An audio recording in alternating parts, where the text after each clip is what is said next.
Weekdays on the Coast Best Mix 7AD and 7BU. It is Andrew Roberts with you. Time now to take a peek inside with Craig Heppel from the Alverson Real Estate. Craig, good morning to you.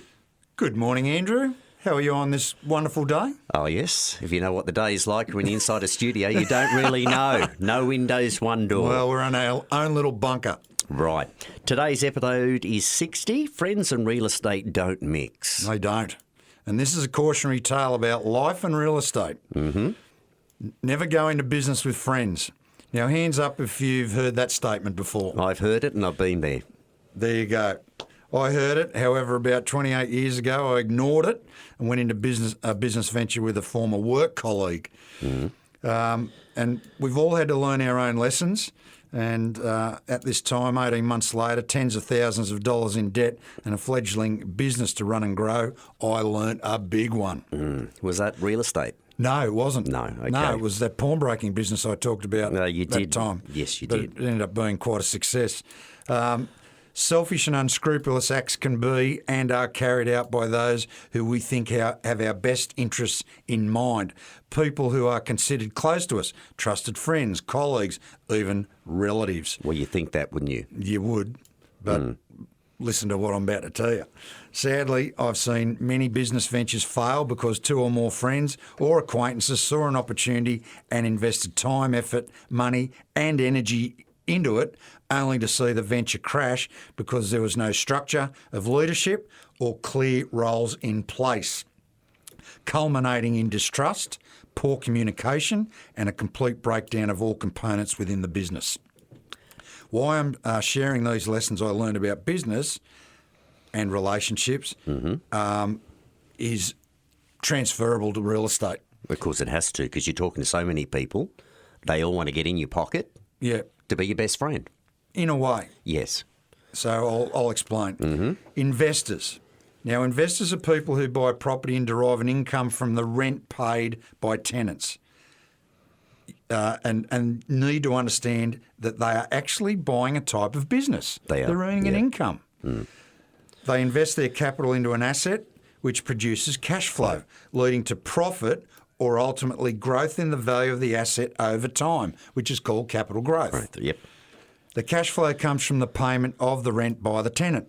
The tenant has obligations under the lease to ensure that the asset or property is looked after and returned to the owner when the tenant vacates in the good order in which the property was presented when first occupied by the tenant, plus pay the nominated rent on time. That's it in a nutshell. Yep. Each side has an obligation. It's a fairly simple business arrangement, you would assume. In the majority of cases, this arrangement is honoured by the tenant and owner alike. But here's the lesson. Those investors, and we'll call them business owners, who allow friends, relatives or acquaintances to lease their asset, that's rent their asset, the property, usually at mates' rates and without any property management of the property, are almost certain to come a cropper. And there's many out there. Oh, mate, I've come across them. I think I'm one of them. Okay, well, I'll solve your problem. Not always, but in my almost 30 years in business and real estate, the investor leased to someone known to them without proper management scenario fails dismally in 4 out of 5 cases. This is almost the same ratio as a friend or acquaintance business partnership. I've seen examples of renting to a friend situations that have become an investor's worst nightmare. Trashed homes, tens of thousands of dollars in unpaid rent, total disintegration of the initial relationship. But why, Craig? Why? Exactly. Yeah, Great right. question. Because from the get-go, the trust factor is too high and shortcuts are taken in regards to documentation, clear spelling out of responsibilities, offering or asking for discounted rent and a lack of will to properly manage and maintain the property with regular inspections. In short, there is no defined structure of who is who in the zoo. Like a failing business, there is no clear leadership, role definition or direction.